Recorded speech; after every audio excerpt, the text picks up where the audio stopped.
Hi, I'm Gene Bergman, Ward 2 City Councilor, Progressive, and we are doing our monthly TV show, Burlington Progressives. And I'm here today with Joe McGee, who is a fellow City Councilor from Ward 3. Apparently our districts will be different, but we haven't gerrymandered ourselves out of our districts.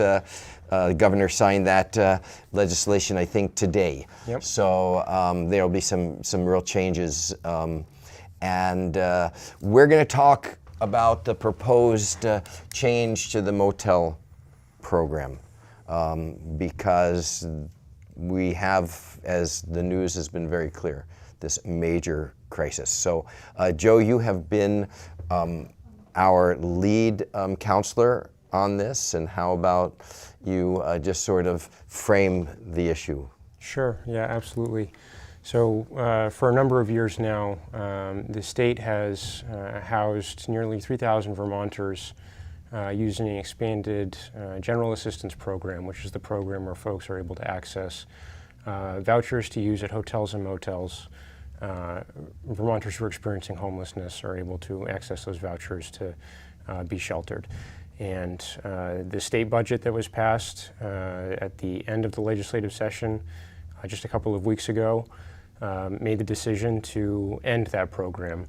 And so as a result, starting next week, folks will begin to be exited from hotels and motels, losing the shelter that has offered some measure of stability for a number of months, some folks even years. And I think, Gene, what this shows is that so many people in our community here in Burlington and across the state have struggled to find housing, as so many people are moved to the state during the pandemic, driving up housing costs and really creating a crisis that was bad before the pandemic and has only gotten worse during. And so that's where we're at right now. A number of legislators are prepared to vote to uphold what is expected to be a veto from the governor on the budget over this decision. And we have Representative Logan joining us now. As you speak, we are joined by the Old North End, one of the two state representatives, Kate Logan. Hi, Kate. Nice of you to join us here. Joe was giving us, excuse me, some context about the impending crisis, or the worsening crisis that we're going to be facing in housing with the end of the motel program, and that's what we want to focus on right now. Thanks, Joe. Gene, if I could just really quickly just highlight, as a result of this decision, with so many folks being exited, what we're looking at in Burlington this summer is, in all likelihood, an increase in camping. We're going to see more folks who have no other option but to sleep outside.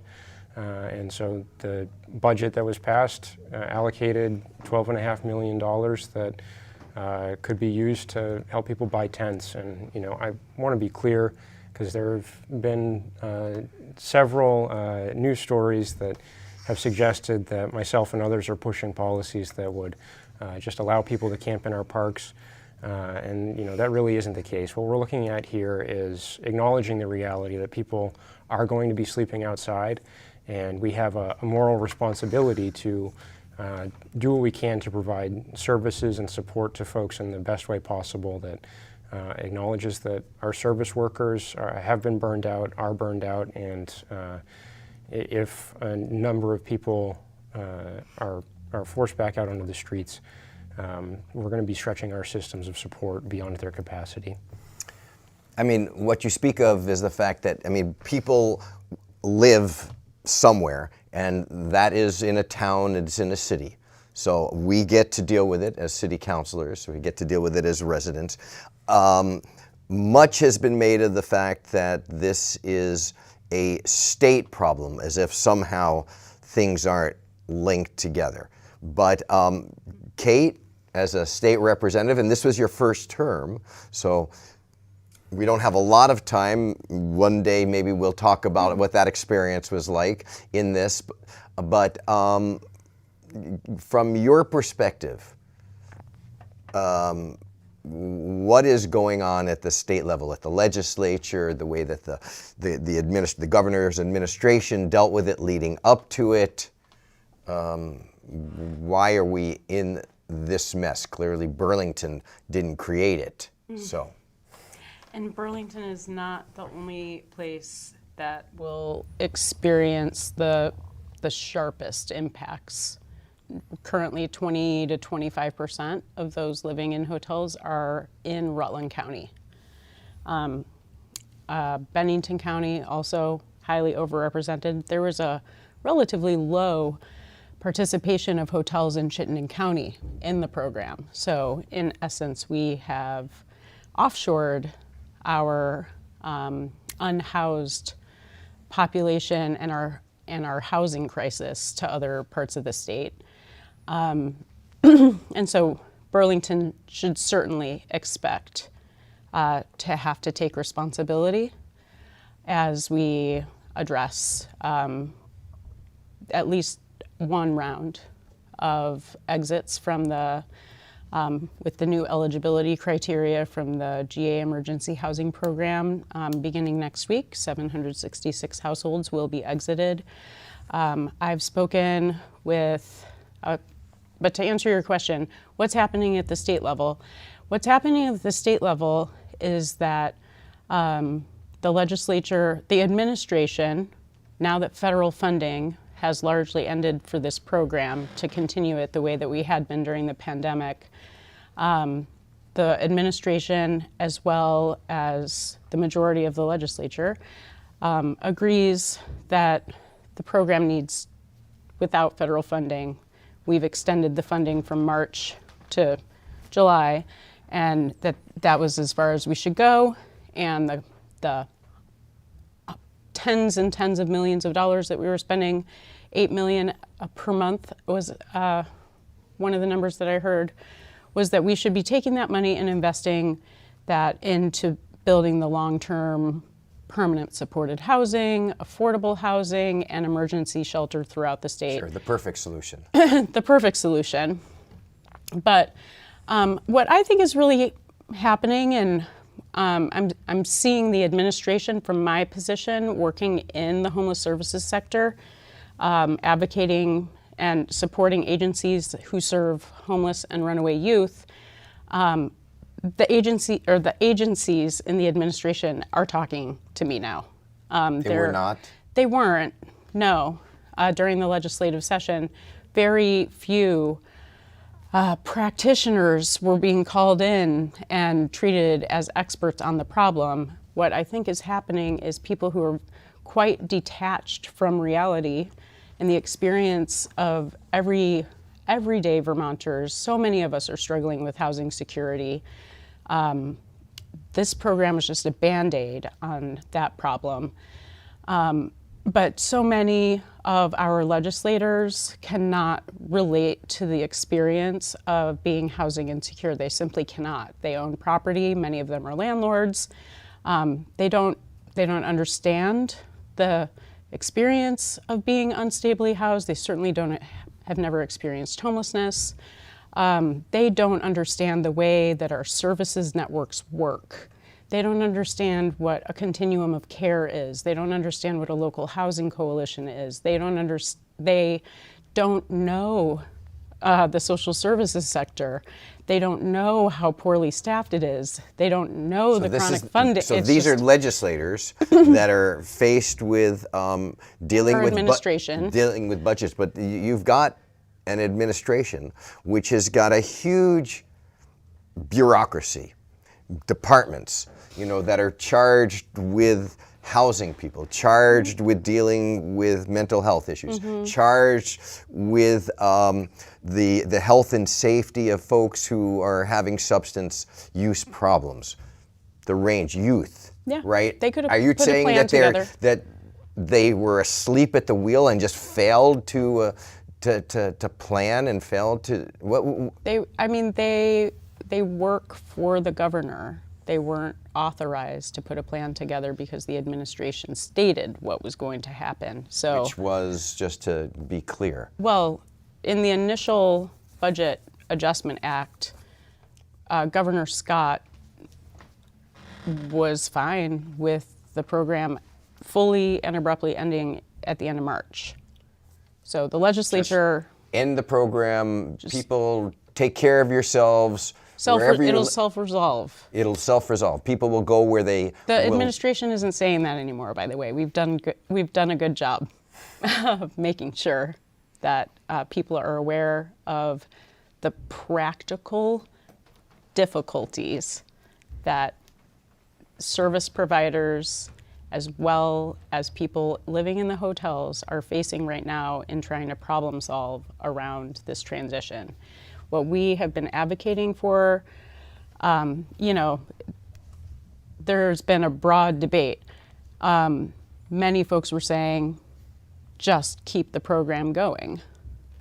This is an essential lifeline. This is an essential part of our lives. I've lived here for 2 years at this point. And then you have at the other end of the spectrum, end the program in March. The legislature extended the program through July in the Budget Adjustment Act, with this next cutoff for this month, which are the least vulnerable folks staying in the hotels. For example, like I said, I work with a statewide network of youth services providers. We're one of those agencies is moving a couple, 18-year-old couple just graduated from high school, out of a hotel and into a transitional living unit that is for youth under 21 who need something in between shelter and their own rental home. So we've sort of framed up what is going on, this problem, this crisis that we are facing, and we've got state and we've got local responses. So we don't have a ton of time left, but we do have enough time to talk about what is going on the state. I know that this is a regional issue for all the counties. And folks have been involved in these countywide meetings, and then on the local level. So I don't know which is the best thing to start with. I'll let you figure out by piping up, which is the best way to go, okay, what? Well, I can go quickly, and essentially, the other thing that's going on at the state level is that the administration and the legislature have thus far decided that they think it's the responsibility of our local continuum of care and our municipalities to address the situation at the local level, and they believe that they have put enough resources on the table with the budget to enable municipalities to take things up. Do you agree with that assessment? Based on the funding that I'm seeing, the funding availability that I'm seeing going out right now, I would say actually fairly supportive of what we want to do. It's the process that's the problem, and the timeline is too short.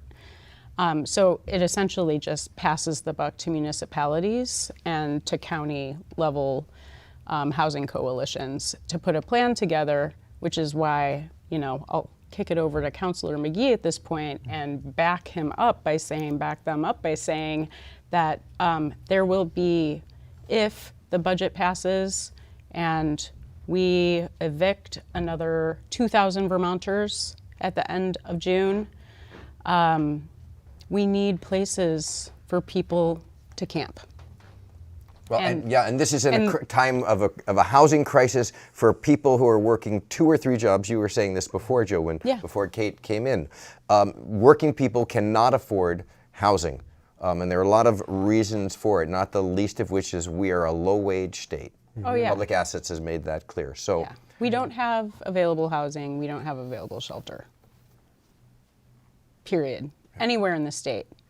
There are a handful of units available in several counties. That's it. So Joe? Yeah, I think just so folks are really aware of the full spectrum of the crisis we're facing right now, there are folks who have had a Section 8 voucher in hand for months who are having to give them back because there aren't units available for them to rent. There are folks who... And you can be working and qualify for Section 8. So, I mean, there is this perception that just a bunch of slacking, poor folks who don't want to work, and I've heard it as a city councilor, you've heard it as a city councilor, you've heard it as a state rep, and somehow, if only we just give them tough love, then they're going to be able to bootstrap themselves up. With It'll obviously self-resolve. no It'll they'll self-resolve. self-resolve without the boots Yeah. to pull on. the So stress. And that's the I think the crux of this issue here is that I hear people say a lot, well, maybe some people need to hit rock bottom to get better or something like that. You hear that a lot when people talk about substance use disorder. And where we're at right now, rock bottom in a lot of cases is pretty dire. It's death for a lot of people. So we're talking about folks being exited from this program who rely on medication that needs to be refrigerated or devices that need electricity to operate. And if you're living in a tent, you can't refrigerate medication. You can't plug in essential devices. And so, we're really looking at a crisis here, and we haven't even brought up the fact that a new place is looking for a new operating manager for the Champlain Inn, which is the low barrier shelter that's been operating on Shelburne Road for a number of years now. And so we're looking at a shelter system that has been beyond capacity even with the GA program. We're looking at lots of folks who might currently have an apartment but are facing precarious housing situations and could be facing eviction. So what we're really looking at right now is a negative trend of looking at the number of people who are finding permanent housing versus folks that are actually losing permanent housing. And so I was just say, so what are we doing? What do we need to do? yeah, it's an important question. I think right now we need state support. We need service organizations to come together to figure out how we can bolster the shelter capacity in Chittenden County. I think, I want to make it clear that I don't think any of us think camping or even the hotel program is a solution to the housing crisis. As Kate said, these are Band-Aids at best. And so, I think where we go from here is, looking at the permanent housing that is being built. We're looking at affordable units at City Place, at the VFW. Champlain Housing Trust is developing a lot of these. We're looking at, 2 or 3 years in a lot of cases before those units are actually realized and people are able to move into them. And so I would really like to see the state figure out a way to help us support folks until we can get to that point of moving people into permanent housing. And the city has begun doing that work of figuring out, as we see an influx in camping on public lands. Myself and others would like to see us explore the option of sanctioned campsites, not in our parks, but on other city-owned land, where we could have services provided, we could have bathroom facilities, we could have other support that is necessary and easier to provide if folks are in one or a few locations rather than scattered in dozens of campsites across the city. And so, that is the situation under the status quo that we have seen. We saw tents in City Hall Park last year. We saw tents in Callahan and Smalley Parks. And so we're having this conversation now to really figure out how we can avoid that, because it's not enough to simply say, well, you can't camp here. The next part of that is, but here's where you can go, and this is where you're going to be able to access services. This is how we're going to be able to provide support. So where are those conversations happening right now? Yeah, so I think the CDNR committee has been having those conversations with the ordinance that you and I worked on last year. Yeah. We're moving in a different direction with that, but the substantive portion of that conversation is continuing. The council passed a resolution at our last meeting on May 15th. We're going to be having a full council work session to talk about camping and the city's response to camping at our meeting on June 5th.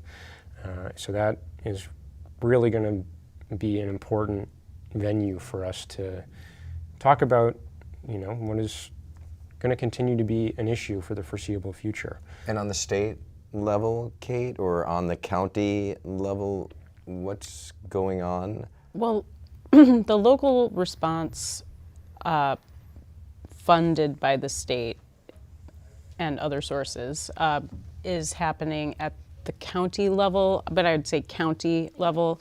The Chittenden County Housing Alliance, which is our local continuum of care, is talking regularly, having an emergency meeting tomorrow morning, having a public meeting next Thursday. What's likely to happen at those meetings? So, I mean, right now they're planning the exits for everyone in Chittenden County who is exiting, and what they've found thus far is very few folks will be ending up in tents on this round. Which is good.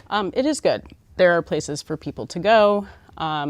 There are people who are going to be able to remain in the hotels because of, medical conditions. There are people who are being rehoused right now. But so that's where all this money that the state is channeling is going into organizations that make up the Chittenden County Housing Alliance. And that's where a lot of the local decision making is going on. I will note that Burlington is the only municipality that has representatives on that county Why is housing that? alliance. Hey, great question. I don't know. And then at the state level, obviously we have the veto session coming up in June. But in addition to the HOP funding that was put into the budget, the commissioner or the secretary of DCF, Commissioner, thank you.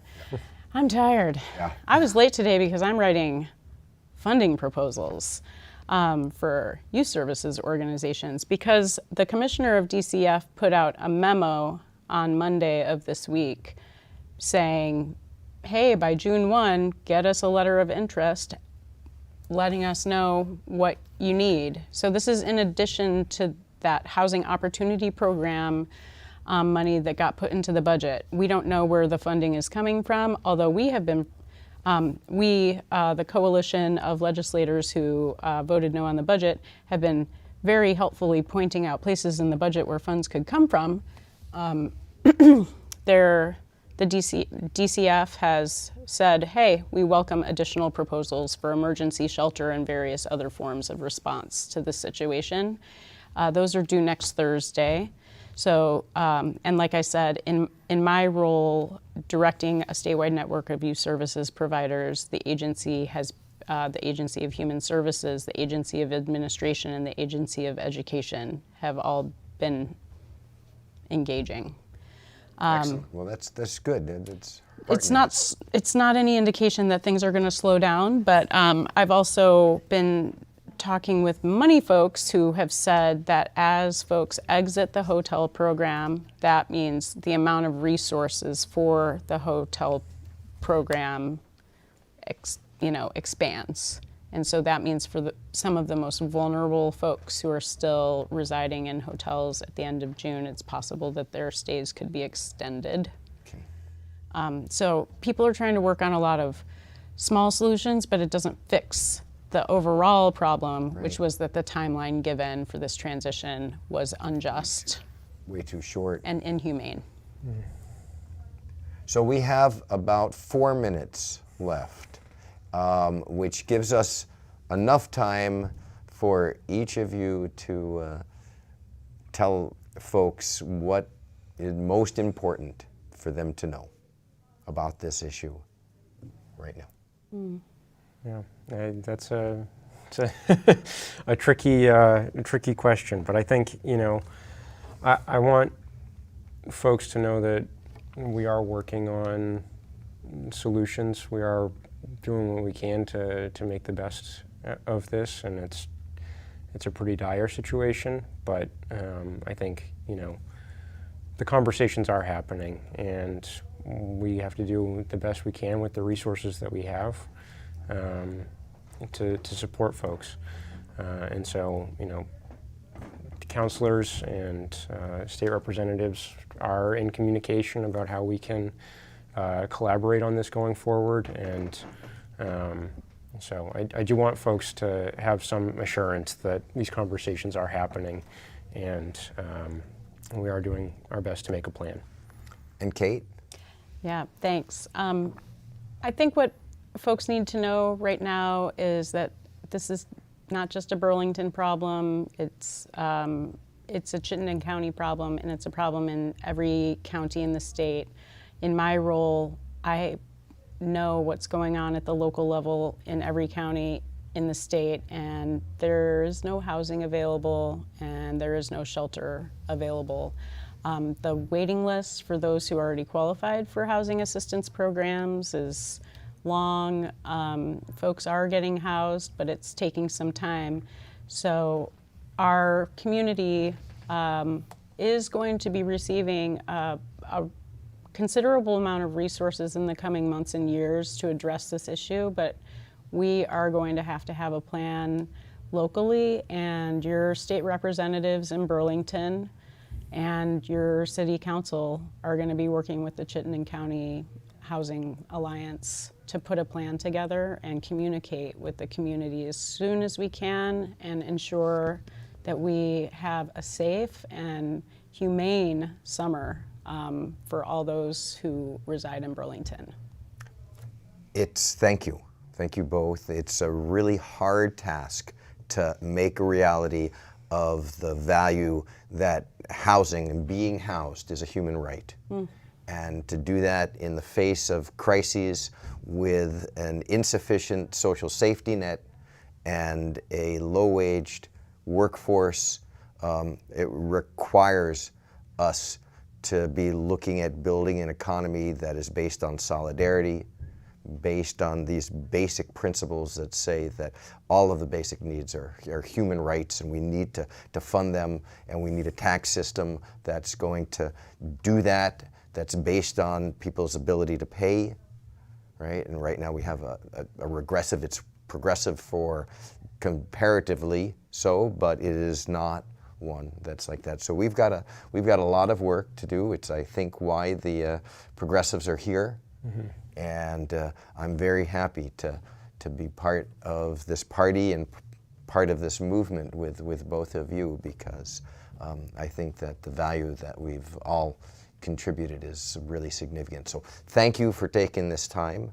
Thank you all for watching Burlington Progressives TV, and we will do our best to give you an important show in the next month.